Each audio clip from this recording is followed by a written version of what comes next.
Doña Victoria was pushing her wheelchair hard to get to the entrance. Still, when the bank manager noticed that she was trying to enter without waiting in line, he started yelling at her euphorically, saying very hurtful words.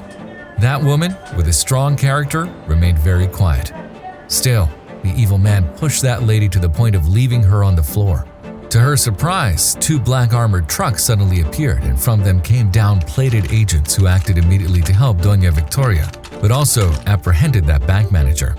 Today, we bring you a story that will teach you a great lesson. After the accident, Doña Victoria stopped all her activities. Her many meetings and actions were taken over by her children, who, already professionals, took care of everything she had pending. She lay in bed, preferring not to see anyone since her inability to move her legs brought a tremendous and deep depression. After many years neglected and unwilling to leave her home, Doña Victoria one day decided that life was still beautiful out there and that her children needed her, as she realized that not only had she lost her mobility in her legs, but after that accident, but also her life, as she did not even visit her children anymore. Little by little, she began to go for walks in the street accompanied by her friend, but later she began to do it by herself. One day, she decided to see and visit her children. She didn't want to wait until he returned home, so she went to pick him up at his workplace. She put on one of her most beautiful dresses and made up her face so that they would see how pretty she still was and that she could stand on her own in the street. Then she began to push hard on her tires, and after much hustling, she reached the Laris Bank where her 2 sons worked. When she arrived, she noticed that the line at the bank was huge, which brought her a lot of happiness. She saw that many people trusted that financial institution and left their money there, so her children would have much more work and remuneration. "I'm not going to withdraw money from the ATM, much less perform any operation," she said. That is why, as soon as she decided to enter, the guardian immediately recognized her and greeted her very cordially. However, the new bank manager, who was in charge of the entire building, noticed that the woman had skipped the whole line and that the guard had let her in. This made him explode angrily, and he quickly went to her saying, "Hey lady, why did you enter without standing in line? And you, guard, you are fired. In this company, we don't give free entrance to anyone who is unimportant. Much less to this lady who looks like a clown. You can tell that she has nothing to drop dead on, and on top of that, she has a wheelchair. Surely she's going to beg for alms. Lady, you know what? Get out of here," said the bank manager. Mrs. Victoria was puzzled by the episode that was happening at that moment. She could not believe that the man was so mean and hurtful to her. "Sir, you must be new in this entity. I only come to see my children," she said.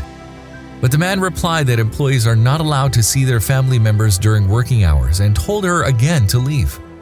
Doña Victoria had had enough of his mistreatment and began to shout at him and say things to him, but the man could not stand it. "Who do you think you are, you old clown?" she replied. He grabbed the wheelchair with his hands and, in an abrupt manner, took it to the street and found himself outside. Before seeing all the people, he threw it to the ground. Doña Victoria began complaining of pain and shouted for help, but immediately deafening vehicle brakes were heard. Everyone turned to see 2 large armored vans. Inside were about 8 agents, each more than 2 meters tall, who got out and said in the air, "Stop there, FBI." Then they immediately lifted Doña Victoria and took her to the nearest hospital in one van. While the men in the other van caught the bank manager and threw him to the ground, they subdued him and began to take him inside that big armored car. The bank manager, in his desperation, shouted that he was a very important man and that he should be left with what was being done to him at that moment. He should not even have been touched. He would pay them for each of their actions, leave them without work, and even their families would die of hunger because he would personally see to it that no one would ever hire them again.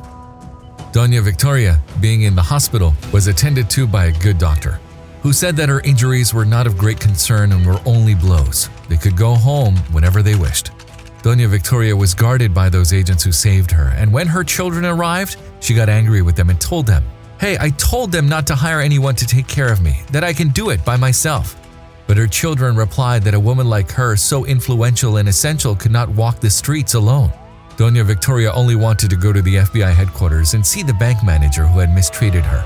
When she arrived, she asked if she could talk to him first, but when she was alone, this despot and proud man told her a bunch of wild things, and he was not sorry for what he had done.